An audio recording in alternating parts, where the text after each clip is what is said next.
একটি ছোট শহরের মসজিদের ইমাম ছিলেন হাফিজ মাওলানা হামিদ সাহেব। তিনি ৫ ওয়াক্ত নামাজ সুন্দরভাবে আদায় করাতেন, মানুষকে কোরআন হাদিস শেখাতেন।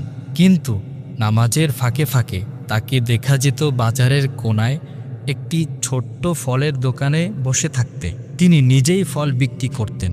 একদিন একজন মুসল্লি তাকে জিজ্ঞেস করলেন, হুজুর, আপনি তো মসজিদের ইমাম, আপনি আবার ব্যবসা করছেন কেন? আপনার তো শুধু নামাজ পড়ানোই কাজ। ইমাম সাহেব মুচকি হেসে বললেন, ভাই, ইসলাম আমাদের শুধু মসজিদে সীমাবদ্ধ থাকতে শেখায় না, হালাল রুজি উপার্জন করাও ইবাদত। তারপর তিনি কোরআনের কথা স্মরণ করালেন, তোমরা পৃথিবীতে ছড়িয়ে পড়ো এবং আল্লাহর অনুগ্রহ রিজিক অনুসন্ধান করো। তিনি বললেন, রাসূল সাল্লাল্লাহু আলাইহি ওয়াসাল্লাম নিজেও ব্যবসা করেছেন। নবুয়তের আগে তিনি সৎ ব্যবসায়ী ছিলেন।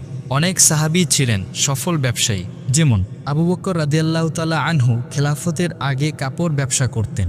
ইমাম সাহেব আরও বললেন, হালাল উপার্জন করা ফরজের পর সবচেয়ে গুরুত্বপূর্ণ দায়িত্বগুলোর অন্যতম একটি দায়িত্ব।